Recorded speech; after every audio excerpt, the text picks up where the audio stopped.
All right, everybody, welcome to another edition of What's What BR. Today we have Molly Phillips with us, who's from NIAP, who, if you don't know, which I didn't, NIAP is the National Youth Advocate Program, right? Molly, is Yes, that right? Got National it right. Youth Advocate Program, NIAP.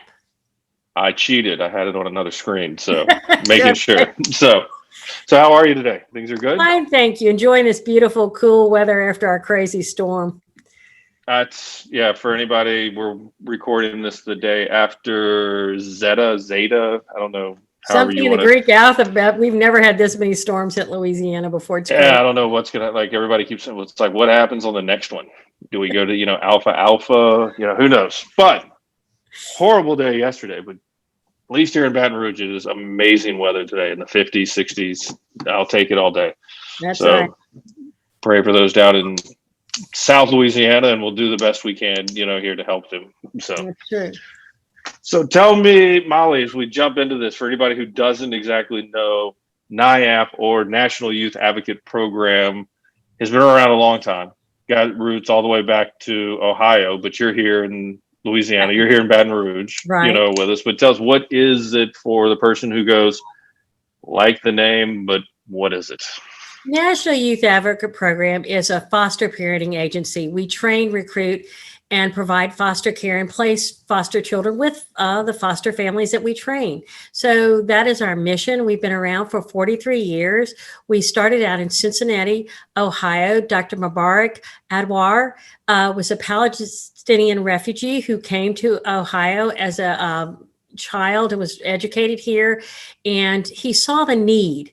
He saw the need that youth needed help, and he didn't like that youth were in group homes. And that is one of our main missions, to not have children ever go to group homes, because they're not great places. They warehouse children, and they often learn behaviors that are not helpful, and sometimes they're more harmed and receive more trauma in a group home. So our mission is to provide loving homes and recruit parents, and that's what he believes. And it's true. Children do so much better in a foster parenting situation in a home that has a loving environment and structure, and they can blossom and thrive and heal. That's amazing. And I try to, make sure that everybody is what is that, we're saying the group home, that's the alternative. What That is is the group home a for? group home is where a state will send a child that they don't have a home for. It is like a facility that is run usually by different companies. Some of them are for profit, and children are housed with other children, and they don't often get a lot of counseling or care. They're kind of warehoused. And that's what he saw the need. In fact, when he was a young man in college, he has his PhD and other graduate degrees, but he saw back, this is before there were lots of rules and regulations, he would help children that were homeless in Columbia, Ohio. And he would often take these children in and would give them care. And he would go, when he'd go like to the doctor or the dentist, he would take that child with them, and he would introduce them to his doctor or dentist and say, "You're going to take this child. This child needs a home. Thank you." And they would. And that's how he kind of got started. He saw that these children off the street needing help, that were neglected, needed homes, and that they thrived and did better with a home. His father was killed when he was a child in the Israeli-Palestinian war in the 40s. And so he and his family were split up, and he spent time in group homes and in orphanages before he was able to reunite with his mother and get back and migrate to the United States. So the group home, I was about to kind of draw that. That's the nicer way to say orphanage, now maybe more Well, it's PC, not exactly, but not exactly orphanages, because a lot of times when a child is in a group home, when the state takes a child in custody, the parent still has biological rights and ties to that child. And the state, though, has custody, legal custody of that child. For instance, when we get a child to place for a home and we place that child is under our guardianship, but the state still has the overall responsibility for that child they've given to us, that we give to foster parents to take care of. So we monitor, take care, and make sure that everything's okay with that child. And we still interact in some degree with the biological parents. The ultimate goal of foster care is that a child is taken out of a harmful or neglectful environment is placed in a situation where they're hopefully going to go to a home, not to a group home, but to a foster parenting home. And at that time, the parent is working to better their situation or their plight or do what they can do so that they can have this child back. The ultimate goal of foster care is to reunify families, to make families healthier. Now, that doesn't always happen. Sometimes foster parents, for whatever reasons, don't fulfill their end of the agreement with the court, and the court looks at the foster parent after a given amount of months or time, usually about a year or maybe a little longer, depending on the circumstances of that foster parent. They'll say, well, we're going to sever your ties. You're not doing what you need to do. This child needs to be in a home. This child needs to have structure and permanency so that the parent's rights will be severed, and that child can then be adopted, either sometimes by the foster family if they choose to, or it is put up for adoption and it is adopted. But the ultimate goal is to help and benefit the child. So it's a kind of a three-pronged approach. We want to help children not go to group homes. We want to help children be reunited and healed to go back to their families if that's possible. But if not, they stay with a foster family for as long as the courts allow them or they're placed there through us. And we have people that we work with them and we work with the family. So it really does benefit the child. So they get the structure and love and care that they need to heal and to thrive and to grow and become successful people. So it's not what a lot of people, I talked to some people, just kind of, the straw poll, talking to people, what do you think, foster, parenting, what does that mean? And the surprisingly, what you just told me is different than what I heard from most people. Most people, because I knew we were going to be having this conversation, so I wanted to see. Most people were explaining to me that what they thought it was is child had a need or there was neglect or something had happened, and you were taking in that child, in hopes, almost on like a trial basis, to ultimately adopt that child, or waiting for someone else to. Now that might happen, but what you're saying is, if there was a child that was being neglected, by make up a scenario to where, the parents, maybe were not able to do or provide for that child because they weren't working, or maybe had a drinking or drug problem, and that's not safe for that child, that maybe that child is removed by the state, placed into a home. Ultimately, what our hope and prayer is that the parents can then, get their lives back together, get things straight, get back to where they can provide for the child, and that child could be placed back with his family. Right. In a perfect world. Now that is the ideal. That doesn't happen a good bit of the time. It doesn't always work out that way. Just because sometimes the parents can be incarcerated for a long term, so they're not going to get the child back, or the parent can't get over their habit or their drug addiction. Or they are mentally or physically just not capable of ever taking care of that child again. And that happens. I can't say the exact percentage, but there are some children that are never go back to their parents, and then there's some children that do. It just depends. It's an individual case by case basis.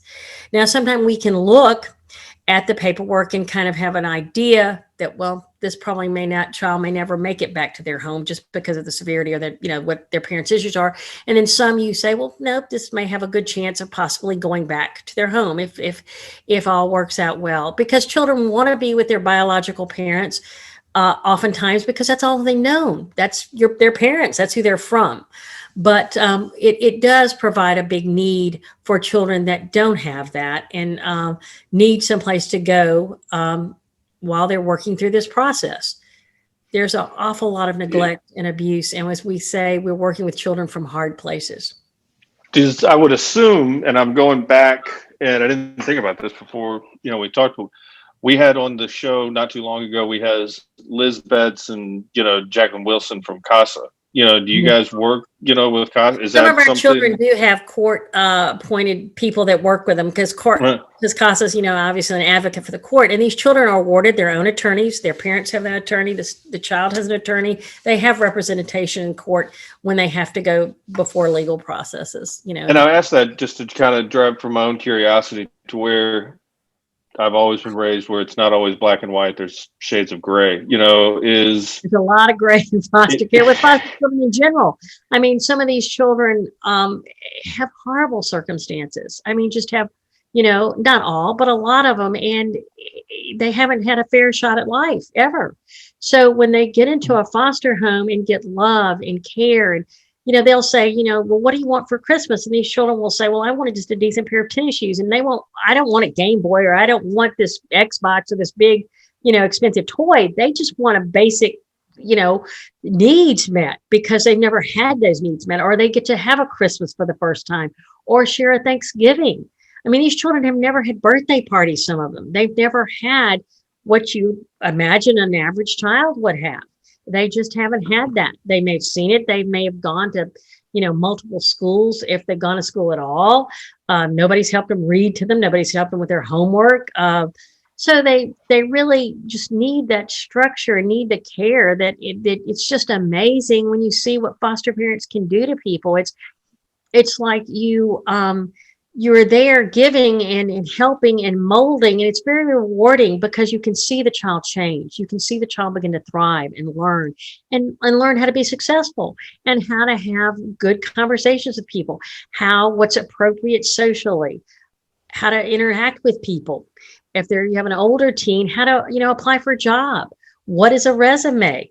This is how you handle money. They don't have any of that. They don't have anyone a lot of times to help them with that. So that's why it's so important. And we need, parents so badly to help children, because it's just the need. Do the parents know, kind of like, again, it's a gray area, I'm sure, because you never know the timeline, or like, the commitment. Is it where you can be, hey, this might be a 6-month situation, or this could be, a couple of years, or this is a temporary. Well, when we start out, we're never sure exactly how long it's going to be, because it's usually several months. You're usually not taken away, out of the blue. It can't happen, but that's not the rule at all.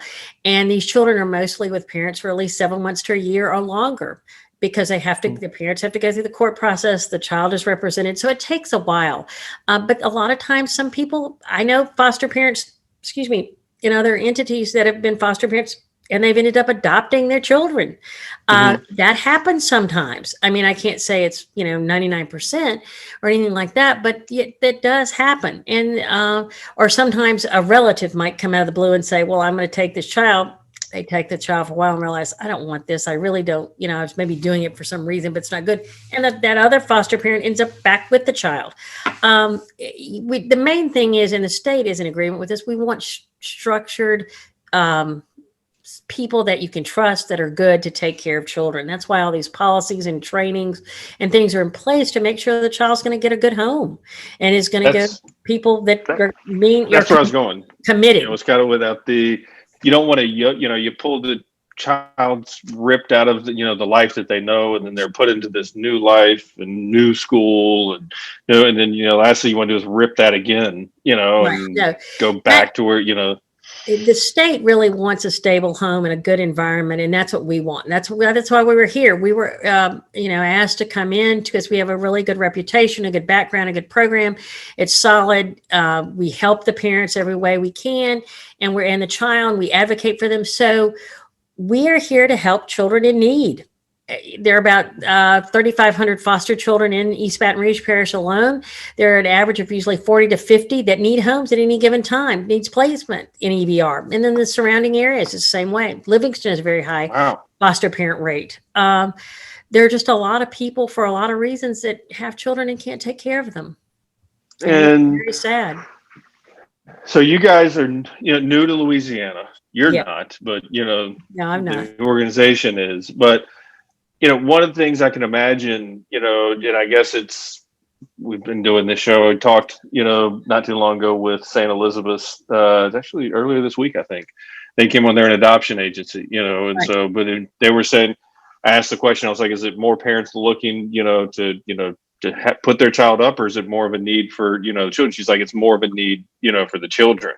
There's more families wanting to, make the adopted young, the babies. Right. I've heard this, that's the norm. That's what a lot of people are looking for. It's hard work to place, possibly a teenager, Yes. Some people are like hesitant to say, I don't want to open my home to a teen. I want this young infant. And, but we say there's a lot of advantages to getting an older child sometimes because that child can take care of itself, can dress itself, knows how to go to the bathroom.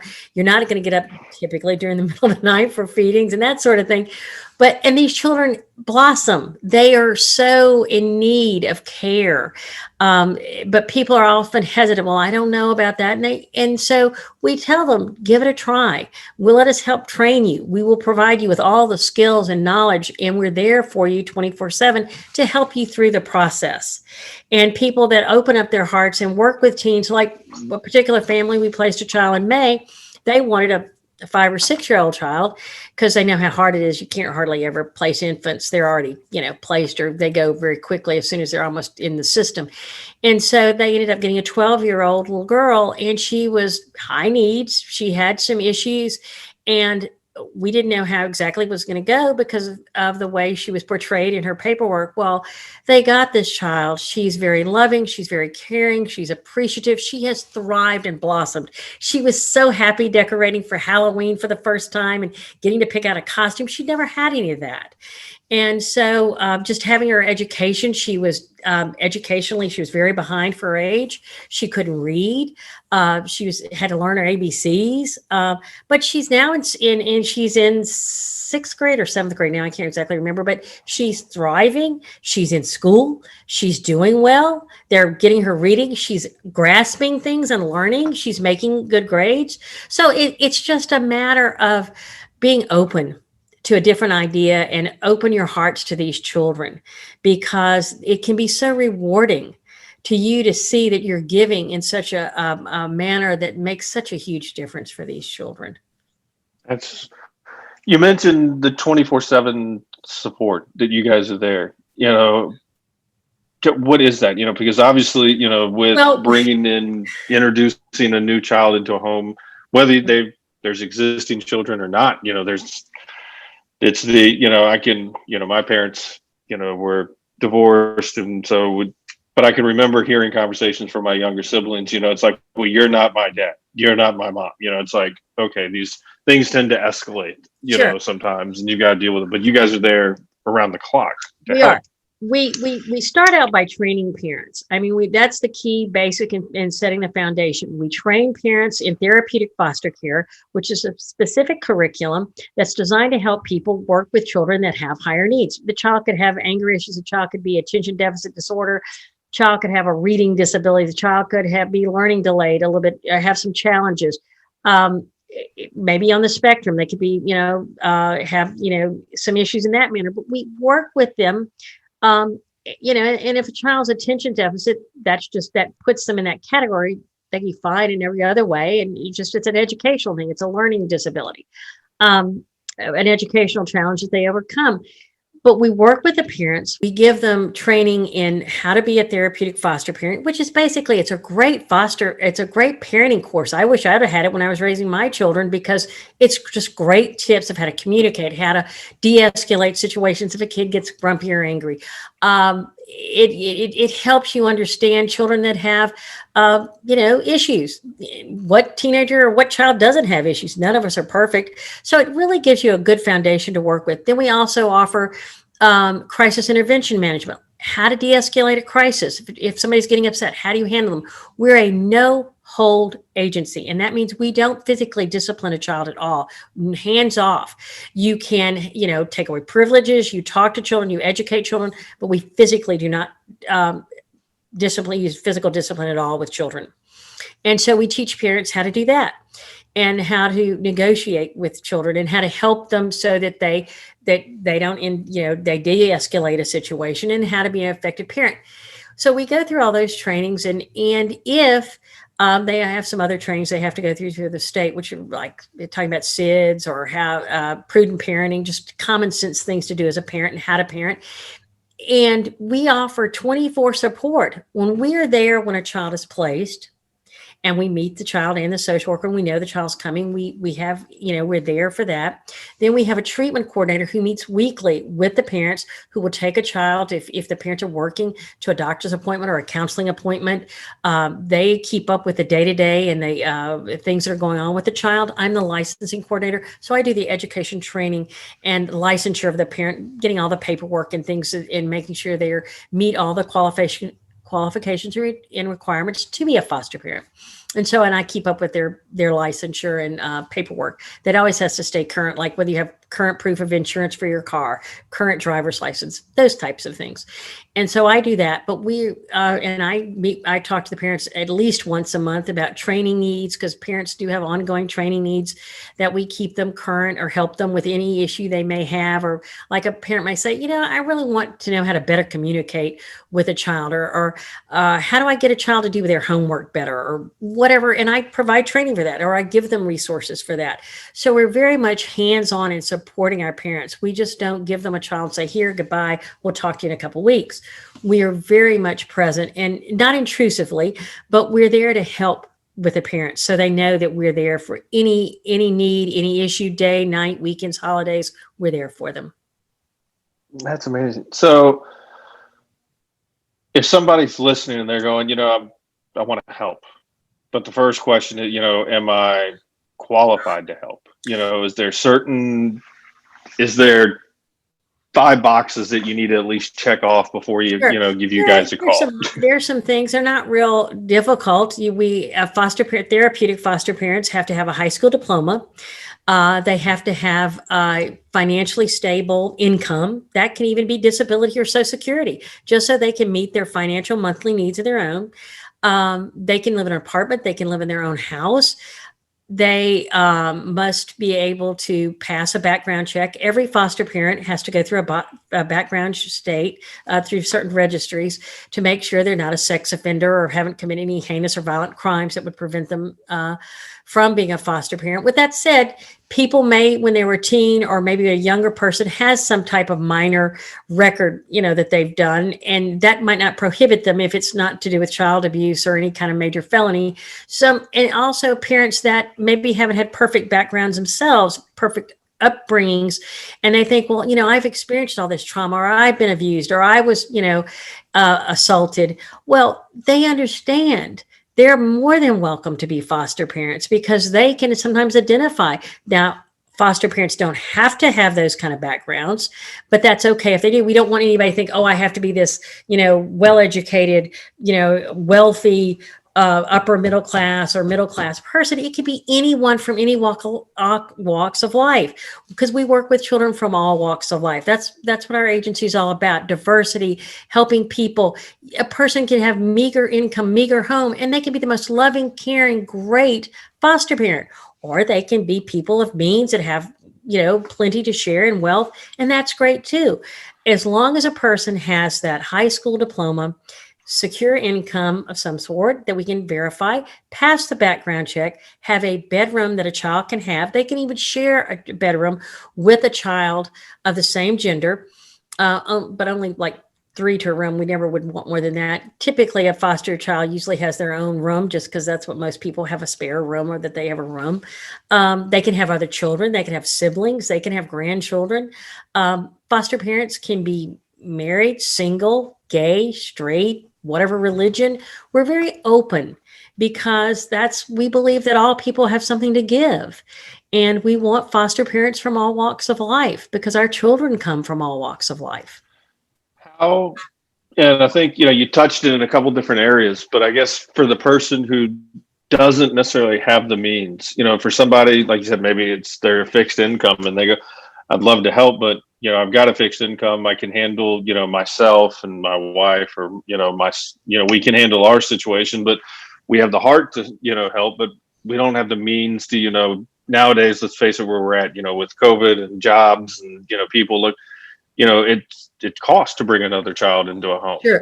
Are they able to, Yep. Do they need to be able to have that income to where it's, it's stable and be able to provide for someone else? If a parent has a stable income where they're meeting their basic needs, Okay. And they have maybe a little money left over at the end of the month to show that they're solid and solvent, then that's okay. Very basic, meager incomes that they can meet their needs of their utilities, their rent or their mortgage note, or their basic needs.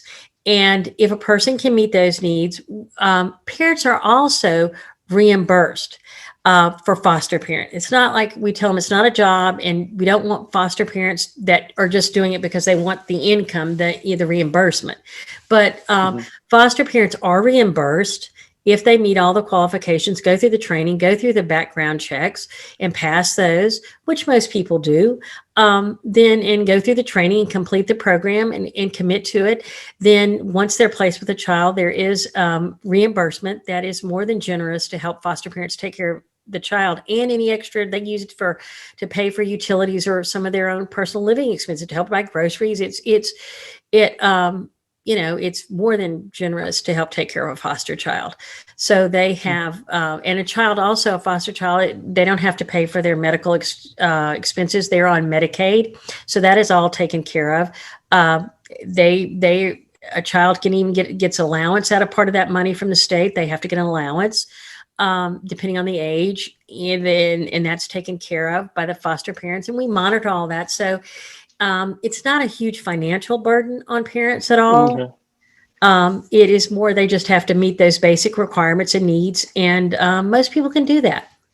Okay. So yeah, that was kind of where I was going with. If somebody has the heart to do it, but they're like, we're taking care of our own, but we couldn't bring somebody else in financially, then we wouldn't be, stable. Right. But that sounds like that shouldn't be the issue. No, if they have a stable home environment, whether it's meager, whether it's very wealthy, then we can work with them. They can meet that. And like I said, there is a reimbursement for foster parents, and that's across the United States. All foster parents are reimbursed for taking care of children. We don't stress that highly because we don't want people to think it's a job and use it as an income, that they're going to do. Right. Yeah. We want people to do it for the right reasons. Yeah.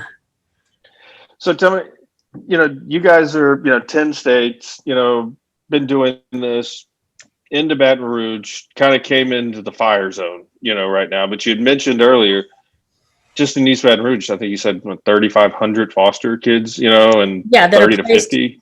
Yeah, they're right now 3,500 children, foster children that are placed in homes in EBR Parish, and there's anywhere on an average from 40 to 50 that come in and out of the system, that come in their place, but that need homes. So we definitely need foster parents, and then children also from around the state. Children, the Department of Child Services will contact us and say, well, we have a child that's in need. Maybe they're in Lake Charles or they're in Alexandria, wherever. We need a home. And so you can get a child that's not just from this area, from anywhere. And we also protect the identities of foster parents. We don't tell the biological parent doesn't have the address, doesn't know where that child is placed. They know generally the child has a right also to always be able to, if the court has ordered that child has communications with their biological parents, a foster parent can't prohibit that, but they don't give out information about where the street address is, where they live, or where the foster parent works, or any of that kind of stuff. That is all confidential. Now, at some point, if it looks like possibly the child is going to be reunited to the families, they may meet the biological parent somewhere at a restaurant or a park or somewhere away that's safe. We would be there to help facilitate that, because you want to be able to help the child, if that is going to occur, transition in a positive way back to their parent. And oftentimes I've worked with other people in our company that'll say, and in training I went through, they'll say, children will really contact their foster parents years later if they go back to their biological parents, if they had a super good home and were loved, because they are so appreciative of those folks. They'll contact them when they're adults or later and say, thank you. I'll never forget what you've done for me, or what you did for me. Tell me this, is this in your wheelhouse, or would this be another group or another agency? And my mind immediately goes to the void of something, horrific, whether it be accident or, neglect. Are there, to use the wrong term, but like on demand foster parents, where it's like, this situation happened tonight, and we've had to remove this child. This child has to go somewhere. Yeah, where like you've got a list. Is that something that you guys do, where it's like, hey, we've got 7 families that don't continually have a, maybe a child, Sure. but they have a room and they know at any point in time they can get that call. They can't. There are some families that do that. You can have foster parents that will take an immediate need, that the child needs an immediate placement. So there are foster parents that can do that. We don't often get those calls. Sometimes it depends on where the state and the social worker gets them and where the child's located in the state. That can depend. But we get children that are in system, that are temporarily placed in a home, that need a permanent home. So that's more of our referrals. We're getting children that have been maybe placed into foster care just recently, and we're trying to place them now in a permanent home for however long that might be. Well, I'm thinking, and I brought it up just from maybe there's somebody who doesn't have that long-term commitment, Sure. or doesn't know if it's really the thing for them, but it's like, hey, you could still help out if you've got that extra room, Yes. to where their parents can do that. You're on that on call, Sure. because like you mentioned, because the alternative is what, the group home. Right. And we've done something traumatic already, whether, I don't care how, my opinion only, and you're the professional, but no matter how bad the situation is for the child, you've pulled that child out of that, environment. Right. I don't imagine there's any child that's excited, maybe there's some abuse and they're excited to get away from it. But I would think by and large, that child's been pulled away. It's traumatic. And then to go put them into a group home, would almost seem like, we're just pounding, we're making this worse. And then, you're compounding. Yes, you got to get worse, to get better. But if you have just this kind of army of people across the state where it's like, look, if you've got to do that, I can't do it long term. But if you call me at 2 a.m., my front porch light's on at 2:15, right. Don't send them to the group home. There are foster parents that do that. And there are also foster parents that do just respite care. For instance, they might say, well, I can't take a child for long term, but if I'm licensed as a foster parent, and other foster parents need a break, they might say, they need respite care because they've been working with a child for 5 or 6 months. Not that anything's going wrong. They just, how parents want a break. You just want to get away for a few days or relax or breathe, maybe just for the day, go out and do some adult, couple things. And so we provide respite care. There are some parents that provide respite care. We call that respite care. So they give the main foster parents a break, and they take that child for the weekend or for the day, and they get reimbursed too as well for that. Any foster parent would, but and we need the temporary care, but primarily our mission is to provide the long-term care, permanent homes for those children for the whole length of time they're in foster care. And that's what our greatest need is. Where was the respite care when I had my twins? Like, that I just needed to have somebody to come take, them, like, as a Right. parent. Like, I need that in my life, like, Right. Can I call them this weekend and say, can you just take my 3 kids? Usually for the that's weekend? grandparents, but yeah. Oh my gosh. But no, that's good to know. And I think it also hopefully bridges that, to where maybe for somebody listening, if you're thinking about this, maybe you start with that this way and that go. Emergency, take them for the night, the day, or then it gradually moves to maybe you can for a weekend and, Right. Something like that. And then you go, hey, you build a little confidence. But I'm sure, even for me to think about it, it's like, I can barely raise my own kids, much less somebody Right. else's, and that responsibility. But you might learn, I can do this, and the satisfaction that you'd get from helping, Sure. I think. We have foster parents that had no children. We've had foster parents that are older and never had children, or some that are older and raise their kids and think, I want to give back. So it runs the gamut. But, most people, once we train them and they see what the process is like, they know that we're there, and we've given them the training and the tools they need to be foster parents. They feel more comfortable. And especially if they've got already children in their home, sometimes like, well, you throw one more in there, it's okay. It's sometimes parents only have one child and they say, well, I want to have another child so my child has some balance. I'm through having children biologically.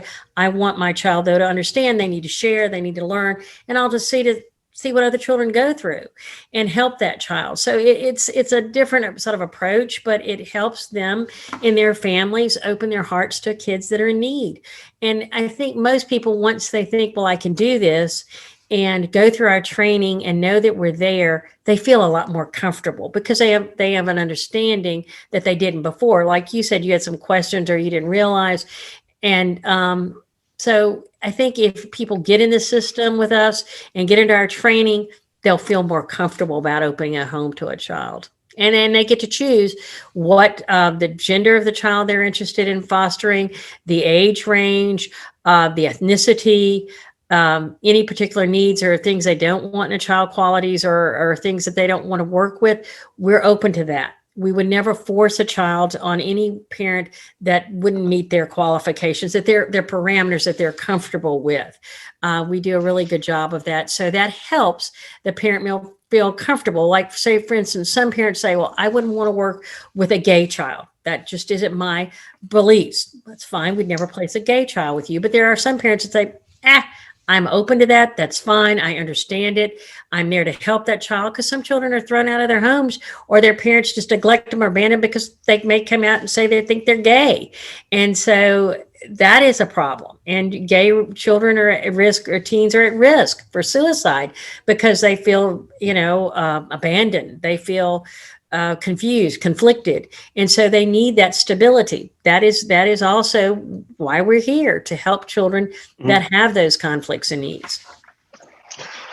Well, that's amazing. I think what you guys are doing is amazing. And obviously there's a need, for it. And so hopefully, maybe somebody listening here or watching is giving it, as I tell, some different people when they've come on the show, we're not trying to sell anybody. We're just trying to spark the idea in your head and bring some awareness. It's not, we don't need you to, call, Molly and say, hey, sign me up, I'm ready to start taking classes, but just to spark that interest, to, have that conversation over coffee in the morning with your, spouse, and talk it over, think about it. Or if you've ever been thinking about it and you have questions, give us a call. I know, have our information and included in this, and we're there just to answer questions, just to fact find, because some people think about it and they've never acted on it. And then when they start thinking about it, especially now, COVID is so hard for adolescents and children. They're displaced, school's different. They don't have the support system.